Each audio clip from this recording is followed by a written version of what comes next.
I want to introduce myself. So I love to like lead with humanity when I introduce myself. So I'm a husband, a brother, and son. Like those are three parts of me that are incredibly important to me, that have like shaped who I am, that um, I don't know, lead that have like built are the foundation of what I do in my work. You know, my mom raised three sons. I'm the oldest of three, um, uh, solo dolo, and like now, you know, we're all thriving and living our best lives. So, Mm. but that's me in a nutshell as far as like my humanity part. But like I am like really thankful that I get to the work that I do like harmoniously aligns with like my values, like who I am. And so those three parts are I'm a career transition coach, I'm a podcast host, and I'm an organizational psychologist.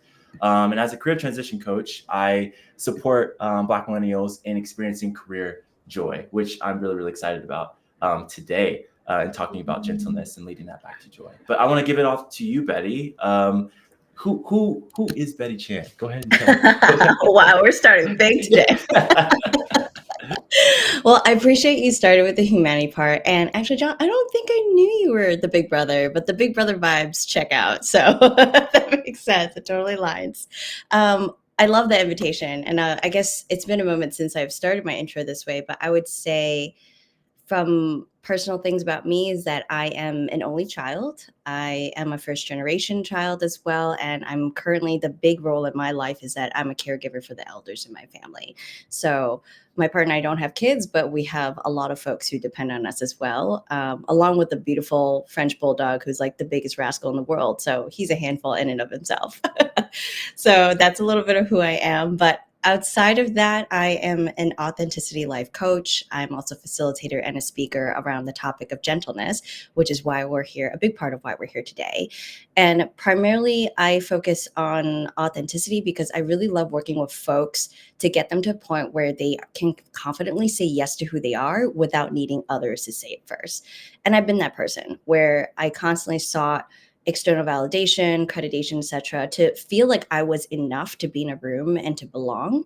And over time, I realized that that could lead a lot of us, especially folks who grow up first gen, where you have to straddle multiple cultures growing up, where you learn to protect yourself and you put on this type of armor that does one of two things. One, it's keeping people way at arm's length, the people you really want to connect with, or it just you start to lose track. You wear that armor for 20 to 30 years and suddenly you look up one day and I'm like, who am I really? I've kind of lost touch with who I truly am.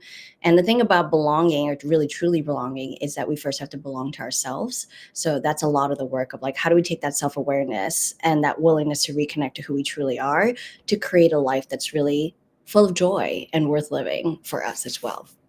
So that kind of, yeah, leads me a bit to today. Jonathan, were you just about to say something? You know, I can we just hang out there because you said you dropped some like really cool things there that like I think one resonate with me, but also I feel could resonate with a lot of people, right? In that we, yeah, we are given like this model and way of being, Mhm. in like and even with the clients that I work with, like how often do we give ourselves the space to really ask like, what do I want, right? And not in necessarily, well, yes, it's a selfish way, um, uh, but like I think particularly the people that I work with, like they have been like caregivers or like had, you know, had to be successful or all their chips have been put on them. Like I'm speaking as the oldest child who also grew up poor. So it's just like there's a lot of like external pressure and then we Mhm. internalize that pressure. Yes. Um and so like I think when we get to a certain space, it just is, it's hard to be gentle with ourselves. It's hard to like see ourselves with like a level of compassion and kindness when we've just been going, and now we've gotten to that Mhm. place and all of a sudden we are unhappy, unfulfilled, so on and so forth, right? So there was Mhm. just something there that like resonated with me. I don't know if you've had similar experiences with your clients, but that was just something that I've heard a few times and they're just like in a place where they're trying to figure it out now.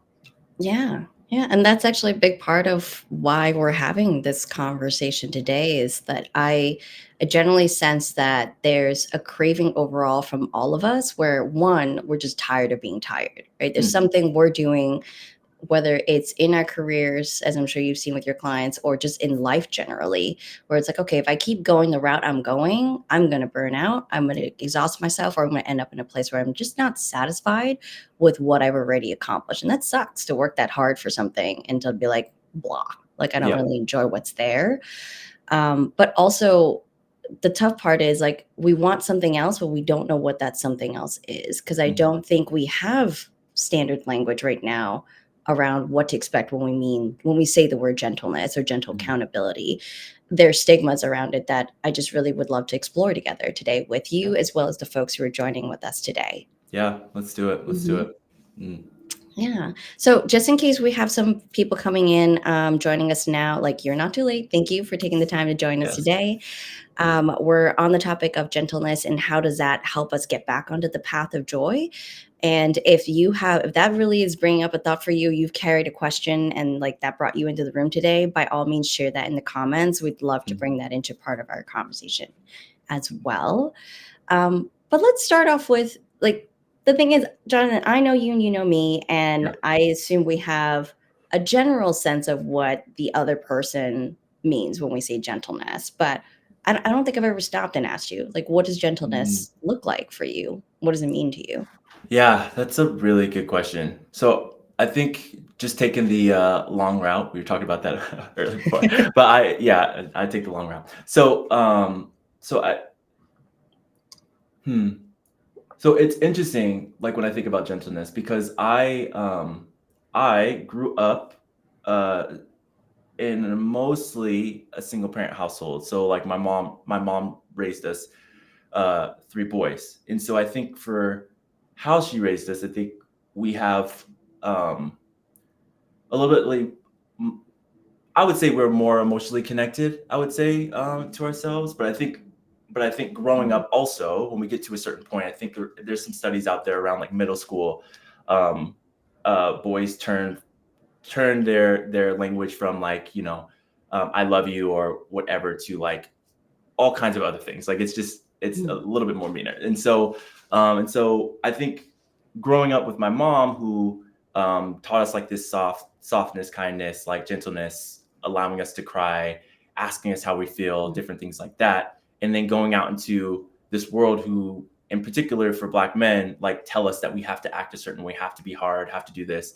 Like there was just like this competing way of being, and even when I was just, like talking to people, connecting with people, it was just like always a miscommunication in mm, regards to like um, how I talk to people, how I connected with people, and it never really felt right to like be jokingly mean. Like it just never felt mm, like I could do it in like a when I really really get to know somebody. I love giving people a hard time, but I think it's always been like off to me to like go way too far, and so it wasn't until like in the last like 3 or 4 years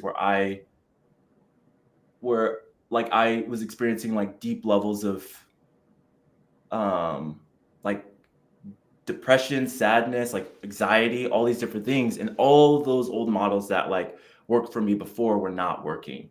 And mm, so when I like started going to therapy, shout out Sam, it's just like it was just another way of like viewing myself. Like those same mm, kind words that I gave to other people, that same gentleness that I gave to other people, it's been like a work in progress to like turn that inwardly. So like when I quote unquote fail, right? When I try something and it doesn't go the way I want to, instead of saying like you are bad, like you are whatever, it's actually more so of like what did you learn from this experience, mm. and really like treating myself as I treat one of my clear dear closest friends. Yeah. Yeah, and it's definitely been a journey to get there. So yeah, how about you, Betty? What would when you think about like gentleness or kindness to self, like what does that look Mm. like for you? I like the tension you described because I think that's where I felt it too, where whenever I witness someone being mean to someone else, there was just something in me that like just like contracted, Mm. and it brought out a mean side of me. So when I was younger in second grade, I was known to be the bully of bullies. So it's something if people were like, not exactly practicing gentleness there, but there was Yeah. something about the absence of gentleness in the interaction that I would see in Mm. family, in school, and so forth that just really rubbed me the wrong way. But at the same time, all I knew growing up was toughness, right? So Mm, like suck it up, muscle through, do what you need to do to get this to happen. And over time, I think I learned to really pride that level of toughness and resilience. mm, But I also realized so much of it was exhausting and tiring. And mhm, so I would say now I'm exploring gentleness in like a backwards way. Like I mm, can tell you what is not better than I can tell you what it is. mm, And for me, right now, it's like, it's not muscling through, it's not grinding harder, it's not buckling down, but rather it's almost like a way to flow through situations in life. mm, And there's a part of me that always comes up with the judgment of like, oh, is this the weaker way of doing it? Is this the copping out way of doing it? mm, Which I've come to realize that to have like imagine yourself in a conflict, right? You're arguing with someone you love, or you care about, or someone you respect, and there's all these judgments being thrown around in terms of phrasings. Like we can just shut off and be like, well, you're being an ass and like, you're not hearing my point, etc. But to be gentle is actually to be present in that mm, moment, right? To mm. be like, okay, what is this person really needing from me right now? And what do I need out of this conversation as well? Yeah. Um, and really be in that moment and be able to flex in that moment. And I think actually doing that takes a level of comfort with discomfort. Mhm. Like you have to get really comfortable with confrontation, get really comfortable with like, I don't know what the answer is. So that takes a different kind of strength to be truly gentle. Yeah. I don't know if I did justice with that definition. I'd love to hear No, if people that made no, sense. I think you did. I think you did. And Tomby said something like love Mm, the idea of flow as gentle, and I resonate with that when you said that. Like me and Tomby are on the same wavelength there. It's like it is. It does feel like a flow, like when you really get into there. It doesn't necessarily feel like when we think about flow, sometimes I get like this idea of like ease, but I don't know if mhm, it's necessarily that all the time. Like I think flow is just like move. Like when I feel about this, is I'm still working on the gentleness part. It's like there is a movement and a progression and a process, and um, and the imagery that I'm getting, it's almost like when I am resistant to like seeing or hearing or connecting with somebody in that moment, whether it be like somebody I'm in conflict with or trying to understand their perspective, it mhm. really does feel like I'm going down a hill and it's dry and it's rocky and it's bumpy and it hurts. And when I get up, I'm my like Everything's my straight. backside is all skinned up. I'm like I'm good, but I think there is I think the gentle flow of like when you're in that same situation, but you're like trying to see, trying to connect, trying to understand somebody uh truly, it feels like a grassy hill. So like it's still Yeah. not fun. I mean, it's funner. You could still get a little tossed up, bruised up a little bit. But I think that it's just significantly easier than that other Mm, way, mhm, or not easier. It is not as like hard on you. Like mhm. the aftermath isn't as rough. Um, Yeah, yeah. The yeah. aftermath of it, I think, is where it's usually very telling of like, did I go through a gentle experience or was it something that I was just grinding through Mhm. instead? And it's how I feel afterwards that usually tells me Mhm. which one did I actually go through. Yeah. Yeah. Prime example. So I have an example. So I Mhm. went to a barbershop, and this is not my normal barbershop a few months ago.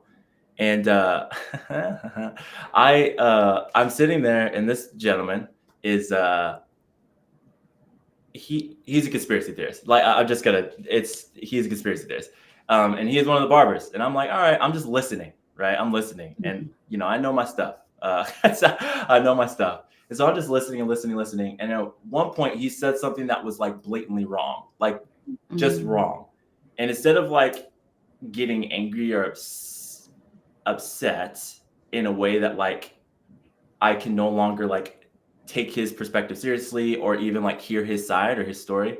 I just asked mhm, the question, like, what about X, Y, and Z, right? What about this? Like, can you tell me a little bit more about that? Because this is what you said. I want to just like, can you tell me more? Because that just came out a couple weeks ago.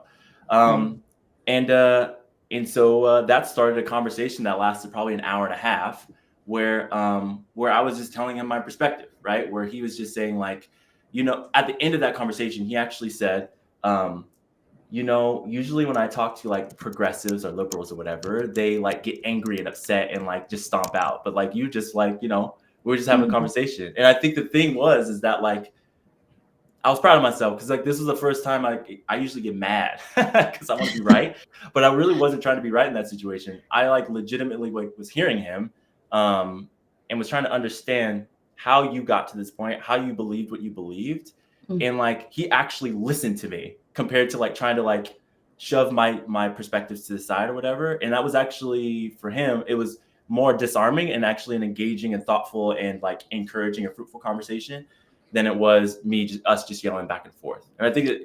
which earlier he was yelling back and forth with two other older gentlemen there. So it's just like, it could be a powerful way, like when you enter and engage in like a gentle way of being instead of like yelling back and forth, you know? Yeah. Yeah. Yeah. I think it's not what people expect, right? It's like Mm, we're all up in arms, we're trying to get our point across, we're trying to be heard. And I love that you touched on like, yeah, there's sides of us. It's just like, F it, I want to be right. And I yeah. want to be like unequivocally right about the situation. But it doesn't get us to where we want to go. Mm, Right. And it's pretty predictable that it'll end up in a place where neither side is going to agree. Neither side is going to trust each other and be happy with each other. So I love that example that even in political times, right? Like where it can be really hard to want to actually listen to the other person, but giving someone that experience, that gentle experience actually is very inviting for them to give it back to you as well. Not to mm. say it happens all the time, but I'm Yeah. often surprised by how it does happen. Yep. Yep. You know. Absolutely. And Jonathan, you said something earlier about your definition of gentleness is also that extension of like self-compassion. And Mm, the way you were curious with this person in the barber shop is something I've seen time and again with my clients and myself where we can't extend that to ourselves. mm, Right? There's like a set of voices in our head of like, oh, you're not doing this well enough, Betty. You're not trying hard enough. Or, oh, look at you making that same mistake again. mm, And I'm just kind of curious, like either in your work or just in your personal life, how has that played out for you? mm. Well, it plays out all the time as a business Mm. owner, full time. I and I feel like we talked about this before. I think when we were on a when we potted together, but it's like I I don't know.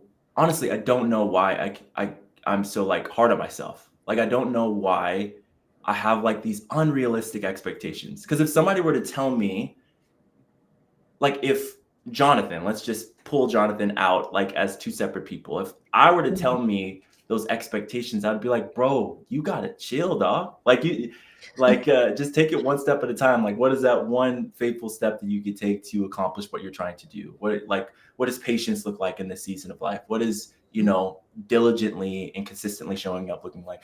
I but like when I'm in the mode, when I'm doing the thing, it is incredibly difficult to like have that compassion.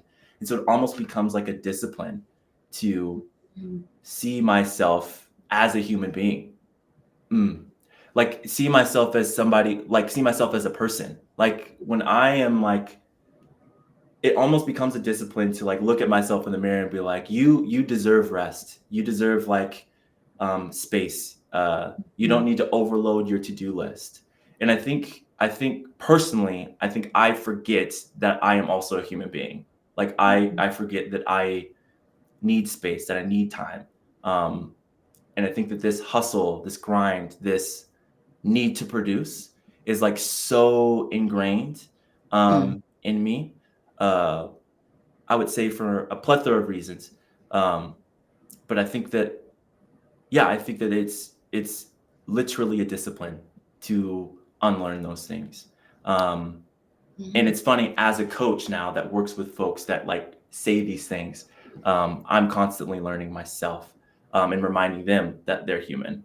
I had a Mhm. client last week where they kept saying they were making bad decisions, bad decisions, bad decisions, and I had to like by the end of it, it's like 10 minutes left. I said, "Listen, you're not making bad decisions. And like, just like, let's just sit with that. I didn't say anything else. I said, you're not making bad decisions. Yeah. And um and they said that they needed to hear that. And I think Yeah. sometimes we need to hear that. Like, Yeah. we look at past decisions, we look at the things that we did, and we forget that we were doing the best that we could in those moments. Mm-hmm. And I think that is honestly a reminder for myself every single day, is like, I'm doing the best I can in this moment with what I know and with what I Mm-hmm. have, so on and so forth. But yeah, Yes. that's what I'm trying to figure it out. A long answer, short question. I'm trying to figure it out, Betty. Well, I'm right there with you Yeah. because yeah, quieting those voices is tough. And I like that you call it a discipline because to me, I'm like, that takes practice, right? Because the Mhm. thing I'm starting to realize is those negative voices, that negative talk is internalized by the cultures we grew up in, the societies we grew up in, Mhm. based on our race, our gender, everything else that is a part of our identity and who we are as well. And we've had, so I'm 37. I've had 37 years of practicing of letting those voices in. So it's Mhm. going to take me, like, I've just been in practice of talking to myself in a kinder way, in a gentler way, the last 3-ish years. Yep. My journey also started with therapy when Yep. my therapist repeated back the words I was saying to her. And I'm like, damn, that's harsh. I That's was like, why harsh. would I say that to anybody?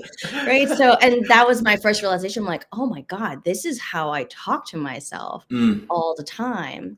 But also the kindness to give myself of like, yes, I've been actually practicing negative talk actively for 37 years, or Mm. well, 37 minus 3, so 34 years. Yeah. And I've only been practicing a kinder way to talk to myself for 3 years. So even in that, like, just like stepping back and realizing that, yes, I'm not going to instantly be gentle with myself all the time Yeah. if this is the environment I've grown up with and these are the voices I'm used to hearing as well. So that Mm. reminded me of that. I love that. There was an article I don't know, I was writing something, uh, and it was talking about this inner child, the inner critic. And I Mm, think I used to, actually, I posted about it a few days ago in preparation for this. And like, shout out Johnny, my inner critic. And mm, the thing is like, I had a realization when I read an article from some psychologists, and they said that, oftentimes we think that inner critic is somebody that came about, as an adult. But oftentimes that inner critic is established as a child.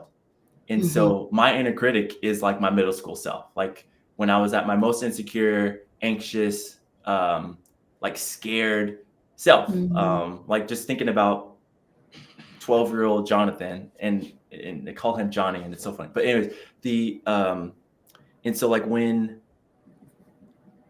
I and this is a self-compassion thing. It's like, when my inner critic says don't try that, what Johnny's actually doing is to trying to protect me from like experiencing harm, experiencing embarrassment, experiencing um yeah, that heartache when something doesn't go the way we wanted or pictured it. And I think, instead now of like, yelling at Johnny to shut up, which is like, when I think about it in context of Johnny being a 12-year-old kid, I'm like, totally. I'm yelling at a kid. You know what I'm saying? I'm telling him to shut up. I'm telling him to be quiet, which is almost like a cyclical experience of like, you know, he that's how he became so anxious and scared and fearful.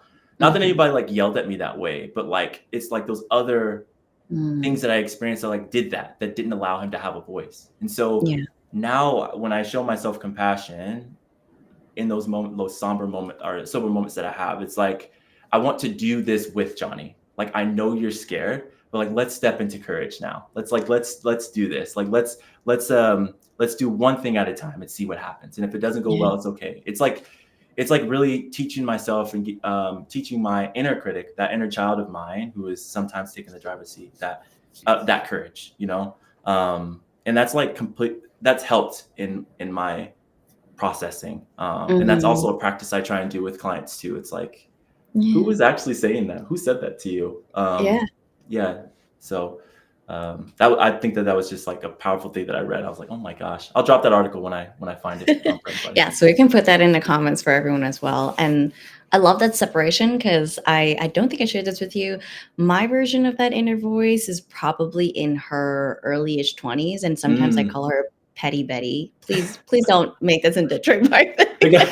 But Okay. Petty Betty is like she's like just starting out. She's just starting to get a sense of like what adulthood feels like, Mm, but has just been like everything that she got excited about got rejected. So she's oof. like this version of me that's got this chip on my shoulder that constantly needs to prove something to other Mm, people. And I think now where I am, just like recognizing that, like, wow, thank you for being you in a way, because you got me very far in life and helped me with a lot of accomplishments. But also, these accomplishments is not a guarantee of feeling joy in my mhm, life. And I think at the end of the day, that's what I really crave. It's like, how do I have a fulfilling, joyful, compassionate, gentle life? mm, And that's just hard to do in today's society, where I think the thing that we all look up to is like, oh, look at this female CEO who's like, working until the day she's pregnant, gives birth, and then pops right back to the hospital and comes back right on board to work. yeah. Like this constant hustle and doing and productivity that I'm trying to separate myself from, but it's hard to do. And I think part of it is because Petty Betty still kind of values that as well. And like, how do we separate that? Oh my gosh, yeah. Like low key, just I want to be Yeah. rich. Yeah. Like, Yeah. let's be real. I always talk about down with the capitalism. All out. I want to be rich. Yeah. Let's just keep No. it up, keep it a stack. Yeah. But I'm curious. For you then, like, what has changed for you? Is like now, like you have these realizations and like you're trying to implement these, like Mhm. gentleness as a practice. Like when you think about success, and what you want to accomplish and do, and so on and so forth. Like, how has that changed from before to now? Mm. Wow. It's it's a path that is still forming, I would Mm, say.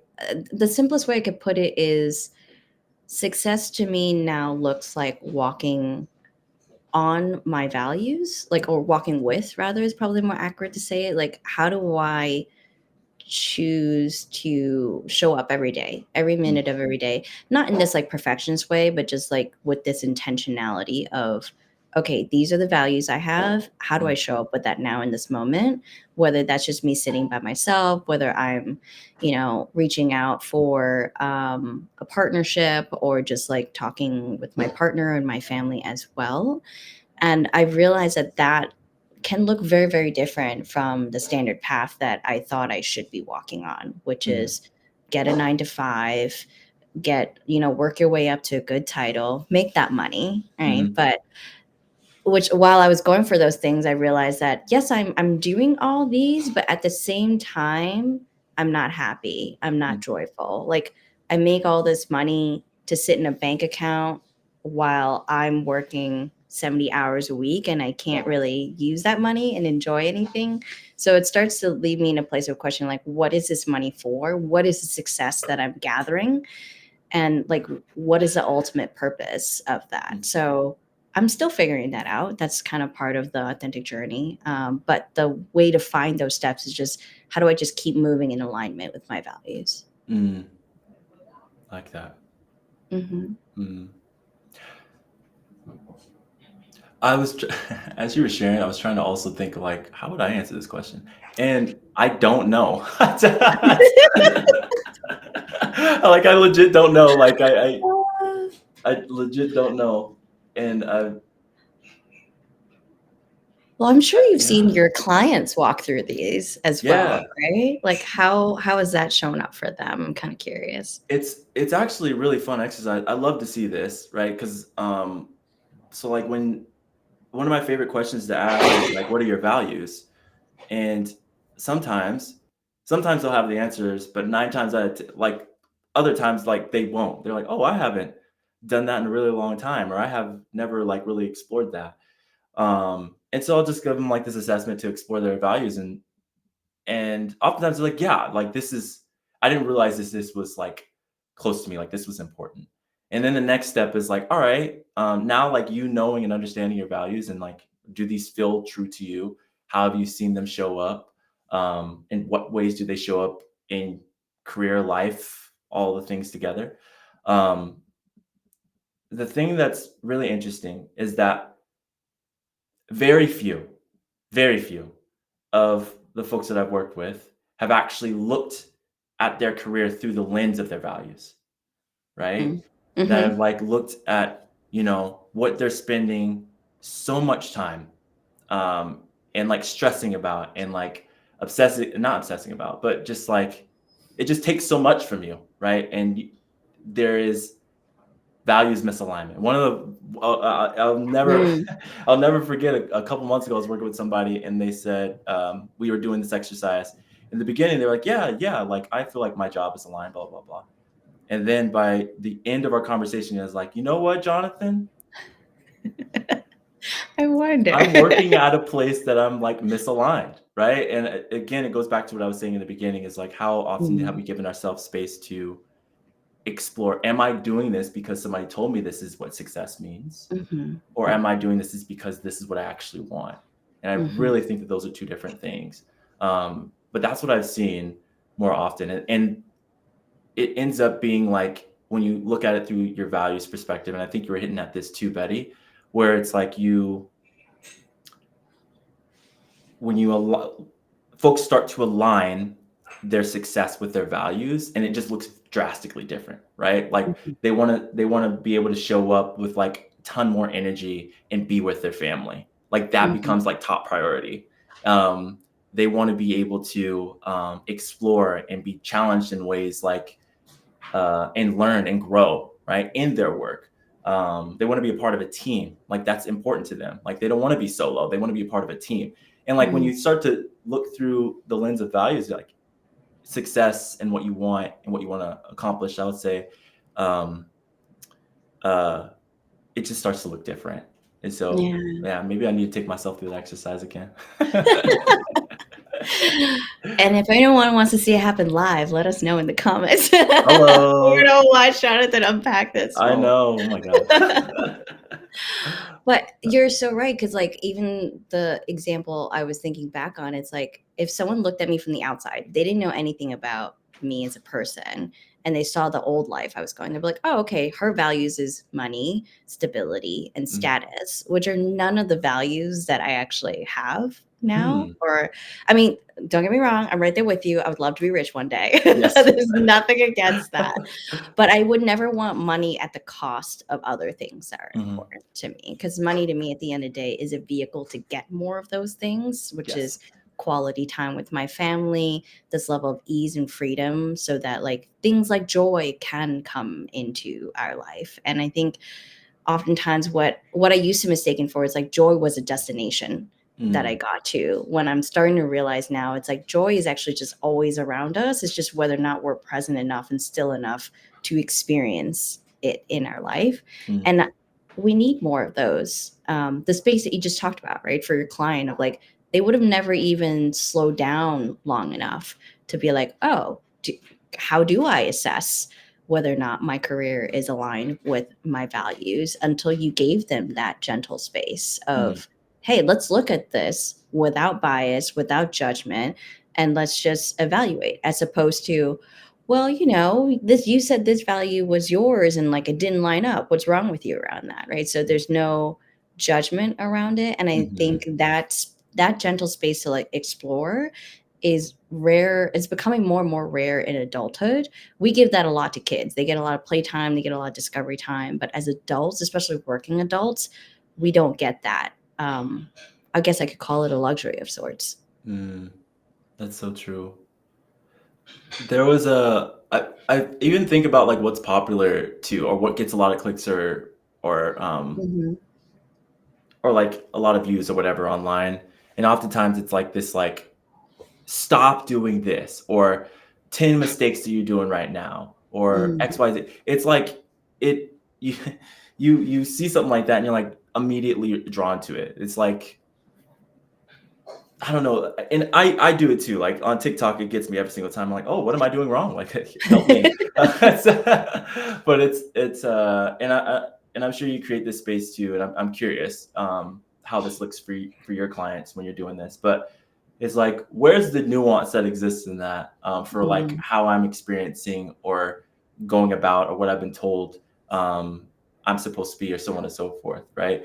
Um, I think that there is I don't know, there's something powerful in that space. There really is something powerful in that space to just like Mhm. ask a question and just like let it sit. You know what I'm saying? And really like ponder.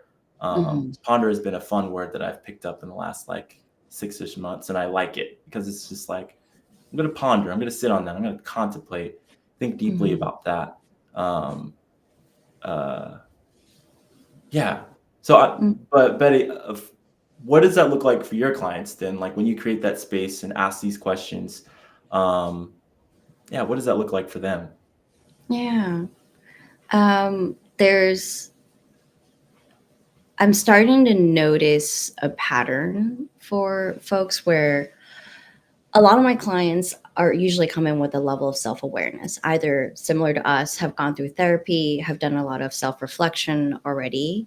But where it becomes tough is the word we were talking about earlier, the practice of it, the discipline of like, how do we stay in integrity with these Mm, things we say we want in our life?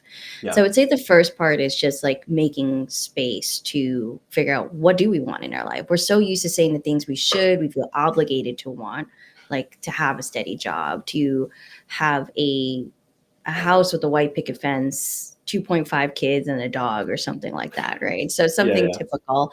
And most of us is like we're afraid of admitting that like we want something else, but because we can't articulate what that something else is, it feels like the only answer we could get to say is I don't know. Hmm. And there's a lot of shame around the phrase I don't know. It's like I Mm. should know, right? Like I'm in my 20s, I'm in my 30s, I'm in the highest like level of Oh, my job speak right on it, now, Betty. right? Speak on It's it like, but now. I don't know. Like, I Yeah. don't know what I want. And I think the higher we get in our career sometimes, or the longer we are in a role, because sometimes upwards is not the only choice. Sometimes you can deepen your expertise, and that's perfectly fine as well, but you only know one thing, right? Mm, And stepping off what you've known for a long time, that's a different kind of scary that mm, happens as well. So we do all these things of like just protecting ourselves to not have to look at the I don't know, not have to feel the shame that that brings up as well. So actually creating a space that not only is non-judgmental but is inviting and playful and like, hey, let's get curious. Let's look at this together, and there is no wrong answer in this space. I think it finally gives us the ability to just quiet some of those little Johnnies and petty Betties that we yeah. carry with us, right? Just to be like, oh, so this is what makes my heart skip a beat. This is Mhm. what, like, when I hear about it, my body's doing this as opposed Yes. to get me the F away from this, Yes, or yes. now I don't want more of it. So just learning, having just a very open exploration of like, okay, you've learned a few things about yourself, you're growing your self awareness, but now we're entering self discovery. Like, can you claim the things you truly desire and you truly want? And to do it in a way where you feel proud saying that to another human being, as Mhm, opposed to feeling awkward and weird or shameful about it. mhm. Yeah. So That's that's how that good. space looks. Yeah. That the part you said about the guilt and shame around not knowing, right? Mm.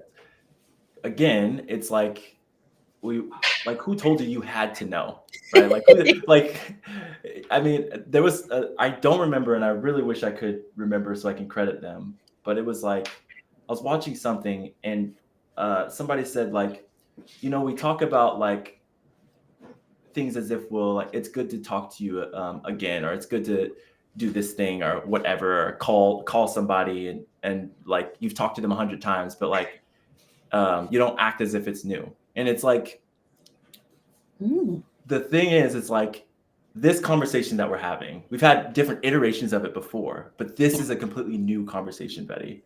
And Hmm. like, I don't know what's going to happen in the next like 18 minutes, like, because it's new. We haven't experienced that yet.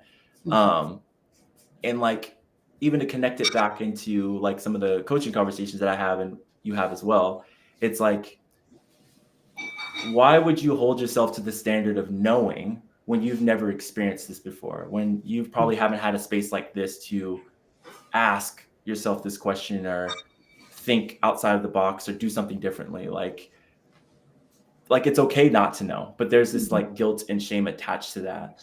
And I think there may be some connective tissue somewhere around like it is incredibly vulnerable to like not know, to not Hmm.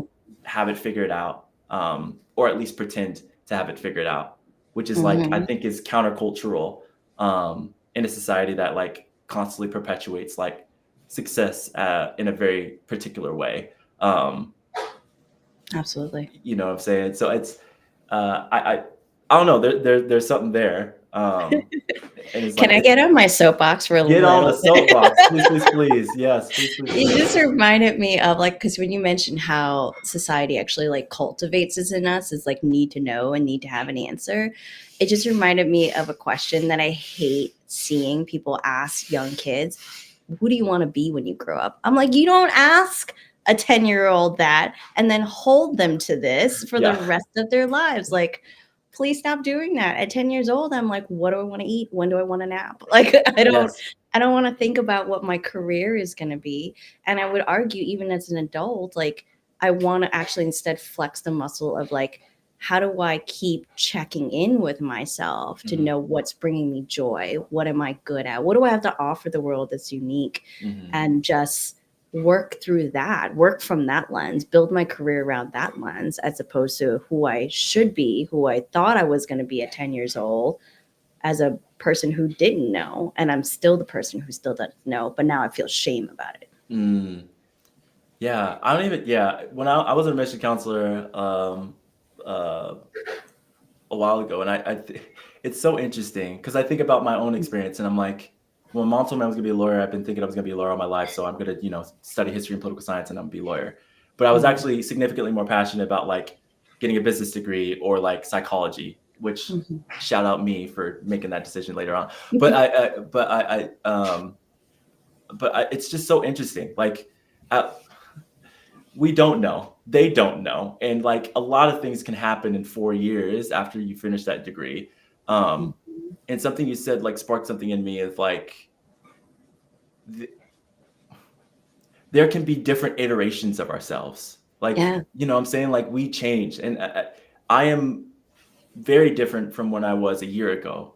I am not even the same person that I was, 7 years ago. Like not even close. Mhm. And so like I am actually curious and excited about who I'm going to be in 5 years. Like, what is not even the accomplishments, but like, what will I discover about myself? What newness will I like land on? What things will happen that like has gotten me to that place? Which is a more, I would argue, a gentle approach and a more open approach rather than saying like I'm going to do uh, um, I don't know, I'm going to make, $1 million in 5 years, which if that is your goal, there's not anything hard against it. I think for me, I'm trying to understand like what gives me life, like what sparks something in me, and like this idea around like I just need to make a, even though I would love to like, I just want to be comfortable financially. That's actually what I wanted. I just want to be comfortable. But it's like that idea around money, like that doesn't actually motivate me. Like that actually has never really been a motivating factor. Like I'm actually motivated by community. Am I doing the thing that I like to do or love to do with people that I like then we can run, am I be able to have like Yeah. joy? Am I able to like laugh and have a good time doing it? Because if I can't, do it with people or for people that I like enjoy or that I'm like not having a good time doing it, if I can't be myself doing it, and if we're not seeing all the people that are impacted and we're doing this thing together, it's not going to be a good time for me. I don't like it. So I'm curious, yeah. And Mhm. but those are all my values, right? Mhm. And so Mhm. I'm just wondering like how, when we're talking about goals and change and shapes, I'm wondering what is goal setting look like as like considering and taking in factoring into change and evolution and growth. Mm.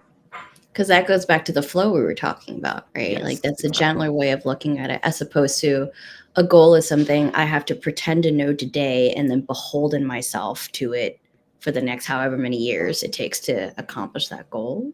Yeah. Yeah, I mean that's the golden question of the hour, right? And I'd love to, like, if there are folks listening in right now too, if there are ways that you've found really helpful and supportive of like a gentler way to approach joy, goals, and careers in life, like by all means, we're not the only experts in the room, so Yeah. feel free to share that as well. Um, I'm just thinking about it. I do think part of the gentleness is actually just fully accepting that we, like what we talked about, we don't know, and that's okay. Mm, That we should know is actually just a lie that we've internalized mm, somewhere along society, media, teachers, school, etc. Um, and that everyone, I don't, the smartest person on this planet will have moments where they don't know what the F they're doing. yes. So, like, how do we give grace to ourselves when that shows up? And I think the other gentle thing is this is a phrase I've been holding on to for this season of my life is, if it's easy, do it yourself. If it's hard, do it together. Mm, Right? To know that, like, we don't have to actually struggle and muscle through and find the answers on our own, but to actually connect with someone we trust, connect with someone who can hold that space, whether you're lucky enough to have a friend that does that, your therapist, your coach, your mentor, etc. But just like knowing who can hold that judgment free, inviting play space for me to gently explore what I want, as opposed to feeling this like time ticking pressure of like, okay, I got to have a clear goal that feels aspirational. And then I have to have step 1 to 25 listed out by like 12:30 p.m. yeah. Yes. Yeah. That's so true. Yeah. And I say this as a coach, and I'm like, oh my gosh, and talking about like goals are pointless, which I'm not saying. I would like to just reiterate that like goals are important, and like striving for something can be empowering and encouraging. Mm, I love accomplishing and marking off something off my to-do list that I said I was going to do. There's something empowering about that. mm, But I think something you said, Betty, that I think is key is beholding yourself to this thing and not considering that other things can happen, not considering that what you're passionate about can change, what gives you joy, what you find fulfilling can change. Life circumstances can change. And so um, what I guess where I would probably ask the question is like, where is that goal coming from? Like, why do you want to mm, accomplish this thing? What is your yeah. why? Um, Mhm, and maybe that you'll get closer to like, yeah, whatever like life comes and flows and different things like that, as you're mhm, navigating that. Which is probably why I haven't really like landed on like a hard press, like what does success look like for Jonathan now? Because I'm mhm. still trying to figure this thing out. But yeah. And it sounds like that can change, right? Mm, Like over time, what success looks like and what success represents can change as well. But the thing that won't change is how you light up when you feel joyful, how you mhm. light up when you feel, how fill you, how, wow, words, Betty, how full I feel when I'm satisfied with something I'm doing and I Uh, have accomplished. mm, And I think part of that is just like, how do we continue to practice and develop the muscle to recognize those moments in us? And I do think it takes a gentler approach to even notice it, because when we are just beholding ourselves to goals, when we feel like we have to prioritize obligations before anything else, we're just so fixated on the doing that we mm, don't know how to stop and to like flex that practice and practice a self-awareness of, oh, what does having a joyful career feel like to mm, me? Like, what does that actually, how does it show up in my day to day? And use that as almost like an indicator light, right? It's like, oh, are we getting warmer? Are we getting cooler around this goal as well? And mm. just knowing that that changes, but having that tool to recognize that. I like that. I like that a lot. So you mentioned practical. As we got 8-ish minutes left. I would love to um, let's transition into talking about some practical tips. I feel like we've talked about them and sprinkled them in throughout our, Mhm. our conversation, but Yeah. I'm wondering what practical steps, we can incorporate, how we can incorporate like gentleness into our daily Yeah. lives and daily routines, decision making, so on and so forth. Like what practical things do you do? I would say the first part is just like noticing where the judgments are showing up, right? Mm, Like, give your person a name. Call it little Johnny, call it Petty Betty, but like just yeah. recognize that that's a part of who you are and not the entirety of who you are. Mhm, And just kind of as if I'm imagining it's a conversation like the one in the barbershop you mentioned. Like, Mm, get curious about, hey, I'm hearing this judgment from you. I'm feeling this pressure from you. What's that about? mm, Right? Giving yourself that space to get curious. And if that's challenging to do, this is where you reach out for some support with loved ones around you. I'm like, hey, I'm having a hard time saying nice things to myself. Like, here's where I'm really struggling. This is what I'm saying. What would you say back to me? mm, Sometimes can be it's vulnerable, but it's very powerful to receive and like hear that thing of like, you're not making any wrong choices. You're doing mm. great exactly Yeah, as you are. Those are words we really need to fuel us as we go forward. I like How that. about you? Um, it's kind of in lockstep with what you just said, but um, it's paying attention to how you feel. Um, I was experiencing something recently in the last couple weeks, and um, and I don't know what it was, but like every time I said I was going to do it, I got like it almost felt like a jolt in my it wasn't it was like a negative feeling. It was like a jolt, and I'm like, that's Um, interesting. And I kept every single time I said, oh yeah, I'm gonna apply to that. I'm gonna do that. And I was like, eh. mhm. And I was like, oh, what is that? And so I like spent like and then I felt like resistance. Like I didn't want to do it. I Mhm. did everything up, updated this writing prompt, like updated all this stuff. Um, yeah, and I just something about it just like didn't feel right. And so I think when I actually paid attention to that and like asked myself what was going on, sat down long enough to just ask what was going on, I found out actually it was about applying for a job. Like it was applying for a job. I was really excited Mhm. about the position and like what they did. But every single time I said apply, I'm gonna apply. I was like, Mhm. I don't want to do that. And so yeah, I like asked myself, what is that? Like, why do I feel Mhm. uncomfortable? Why do I feel that? And Yeah. I started to understand that, like, yeah, there was something about the applying thing. Like, I finally feel like I know what I'm doing in my business this year, and me getting a job or even applying to the job feels like I'm giving up on myself. And the resistance, Mm. and like that was the resistance. But I didn't want to like to be very vulnerable right now. I didn't want to let my partner down, like I didn't want to, like, I know she's like we're a partnership, you know what I'm saying? And I know that at certain aspects, being a business owner, there's ups and downs, ups and downs, feast or famine. Oh, yes. And so I don't want her to hold that pressure on her own, like, when, during the summer when it's slow, you know what I'm saying? And so like, what would it look like?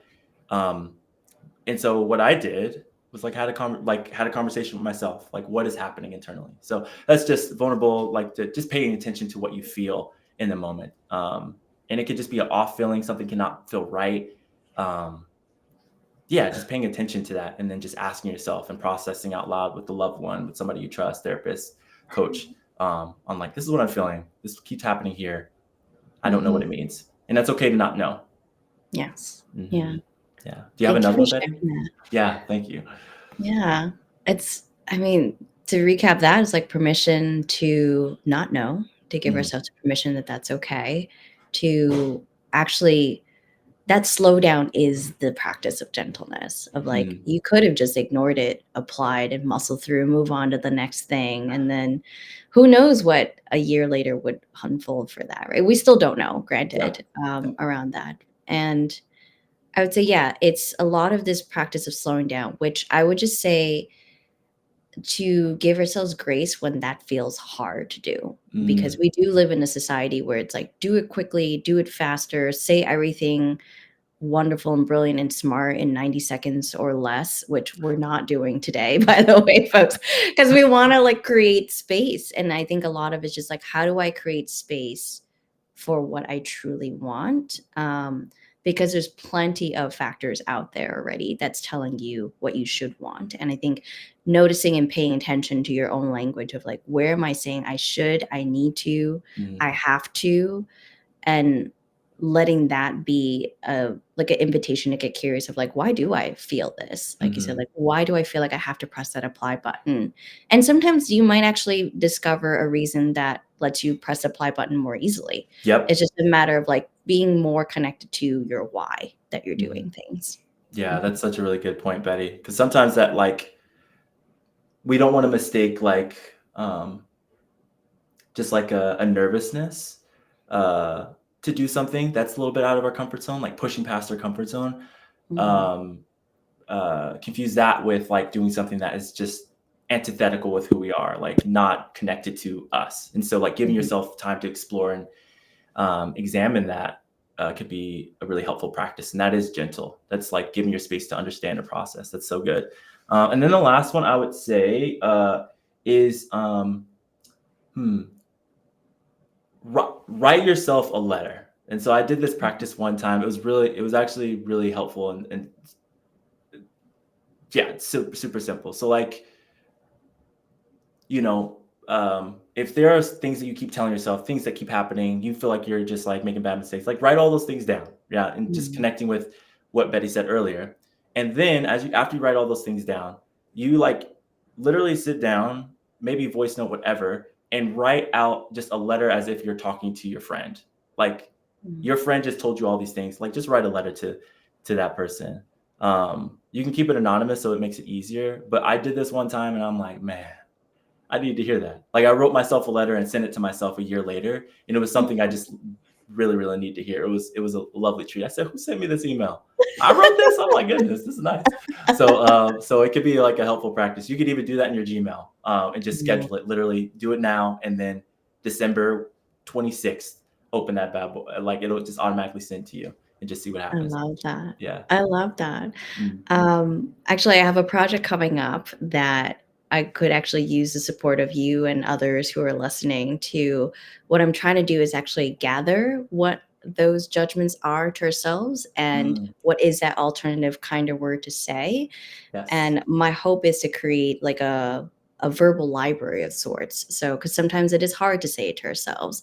It's hard to write to ourselves. We might be so out of practice, we don't even know what are kind words that Mm, we can grasp for at this point. So, to create like I don't know what its shape is going to be. It might be podcast, it might be a library, etc. But just mm, giving us the starting language of like, how do we speak more kindly to ourselves so that we can start making room for more gentleness and more joy to show up in our yes. life. I love that, Betty, because I was gonna actually do the same thing in a few weeks. So like maybe we can collab on and just Oh, connect and do that thing. yes. That'd be amazing. All right, cool. We'll talk.